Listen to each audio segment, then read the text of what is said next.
शिक्षा की नगरी है और मुझे लगता है कि मां सरस्वती का यहाँ साक्षात वास और जिस तरह से तमाम विकास की मैंने चीजें देखी, यहाँ पर रिवर फ्रंट देखा, कांग्रेस की सरकार ने एक अद्वितीय विकास करके इस शहर को आगे बढ़ाया है, जिसमें जनता का बहुत सहयोग हमें मिला है। बहुत खुशी हुई कि कोटा आज प्रगति के पथ पर है और हमारी सरकार आएगी तो कोटा और आगे प्रगति के पथ पर बढ़ेगा। जी, आपने कहा है कि बीजेपी ने कॉपी की है घोषणा पत्र, आपकी जो योजना है उसको लेकर। देखिए, तमाम योजनाएं, ये जो हमारी 7 गारंटी हैं, उन्हीं को मैक्सिमम चीजों को ही इन्होंने किसी ना किसी रूप में शब्दावली को बदल कर रखा है। हमने नाम कुछ दिया है क्योंकि नाम बदलकर ही ये सरकार चलाते हैं।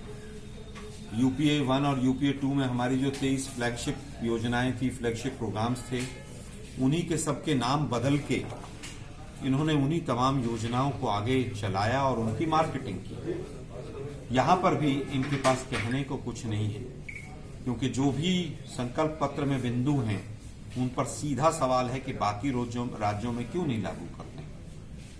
राजस्थान में आपको अगर ऐसा लगता है कि राजस्थान की जनता को महंगाई से निजात मिलनी थी तो सिलेंडर तो केंद्र सरकार ही देती।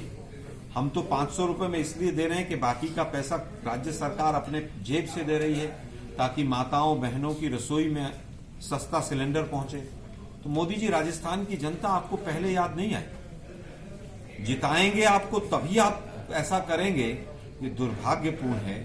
देश की जनता ने आपको देश का प्रधानमंत्री बनाया है और आपने ही कहा था बहुत हुई महंगाई की मार, अब की बार आपकी सरकार। तो महंगाई के मामले में आपने, बेरोजगारी के मामले में राजस्थान की जनता को ठगा है। रोज आपके 50 कार्यकर्ता बीजेपी में टूट के जा रहे हैं, मंत्री जी की खिलाफत करके किसान का दुर्व्यवहार करते हैं और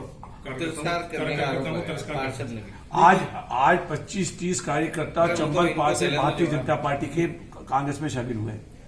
पूरी लिस्ट आपको आगे पहुंचेगी। देखिए क्या होता है कि जब एक मंडल व्यक्ति बहुत लंबे समय तक एमएलए रहता है, मंत्री रहता है, तो बहुत से लोगों की महत्वाकांक्षाएं रहती हैं और वो केवल कांग्रेस पार्टी में नहीं है, बीजेपी में भी रहता है। चुनाव जब आता है तो लोग उधर से इधर, इधर से उधर आते हैं। कल भी जयपुर में सैकड़ों बीजेपी के कार्यकर्ता हमारी पार्टी में आए, आज भी आए, आगे भी ये सिलसिला रहेगा।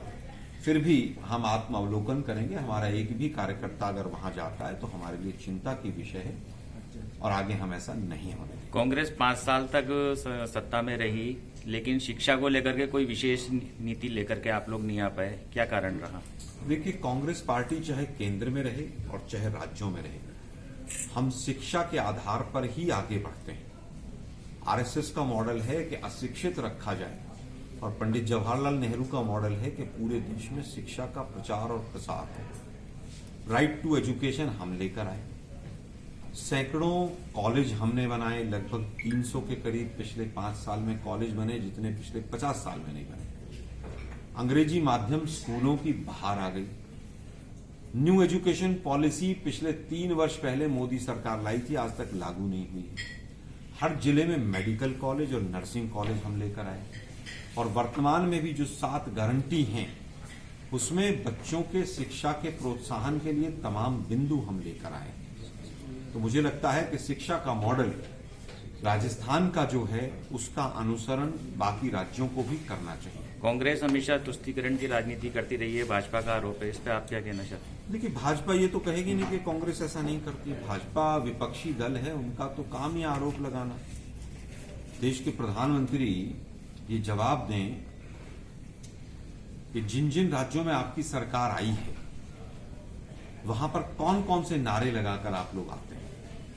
देश की जनता जानती है तुष्टीकरण कौन करता है, डिवाइड एंड रूल कौन करता है, भाषण कौन देता है। मोदी साहब, एक बार एडीआर की रिपोर्ट पढ़िए, 600% हेट स्पीच बढ़ गई।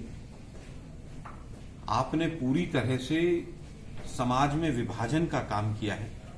आज भी हरियाणा में सुबह पथराव हुआ है, नूह के अंदर, 1 महीने पहले भी वहां पर हुआ। रामनवमी जैसे त्योहार पे 9-9, 10-10 राज्यों में पथराव होते हैं जुलूसों के ऊपर।